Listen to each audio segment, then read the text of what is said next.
జై బగలముఖి దేవ్యే నమః. ఓం హ్రీం బగలాముఖీం సర్వదుష్టానాం వాచం ముఖం పదం స్తంభయ జిహ్వాం కీలయ బుద్ధిం వినాశయ హ్రీం ఓం స్వాహ. బగలముఖి మాతాకి. ఉదయం నుండి చాలామంది సన్నిహితులు ఫోన్ చేస్తూ ఉన్నారు.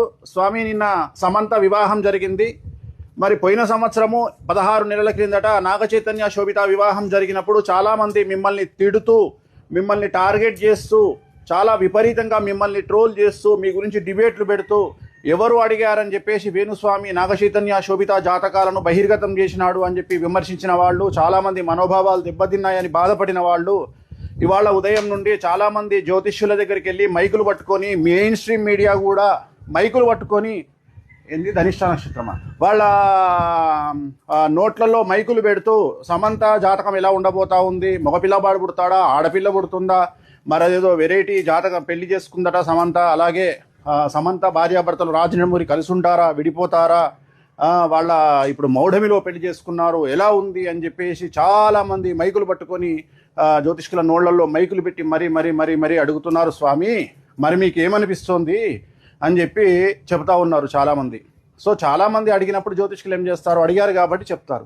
అంటే వాళ్ళు ఏం క్వశ్చన్ అడుగుతున్నారు నన్ను అంటే, మరి ఇప్పుడు సమంత అడిగిందా, రాజనమూరి అడిగాడా, మరి వీళ్ళు ఎందుకు వెళ్ళి మైకులు పెట్టి జ్యోతిష్కుల దగ్గరికి వెళ్ళి జాతకాలు చెప్పమని అడుగుతున్నారు స్వామి, మీరేమైనా దీని మీద స్పందిస్తారా అని పొద్దున్న నుండి ఫోన్లు చేస్తూ ఉన్నారు.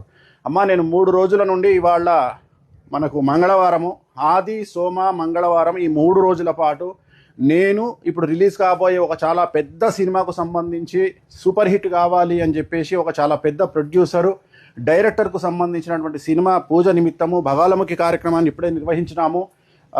సో నాకు వీటి పట్టింపులు ఏమీ లేవు.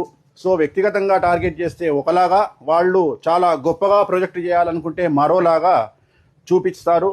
సో ఒకరిని నాశనం చేయాలంటే ఒకలాగా, లేపాలంటే ఇంకోలాగా చూపించుకుంటారు. సో వాడి గురించి నాకు అనవసరము. నా పనులు నేను చేస్తూ వెళ్ళిపోతుంటాను. ఆ తిరుమల వెంకటేశ్వర స్వామి వారు, అలాగే ఆ కామాఖ్య అమ్మవారు, బగలాముఖి చిన్నమస్తా అమ్మవార్లు, సో నాకు ఏ విధంగా నన్ను సేవ్ చేసుకోవాలి అనేది ఆ అమ్మవార్లకే వదిలేసి నా ప్రయాణాన్ని నేను ముందుకు కొనసాగిస్తూ ఉంటాను. ఓం బగలాముఖి దేవ్యే నమః. నెక్స్ట్ చిన్నమస్తా కార్యక్రమం ఉంది.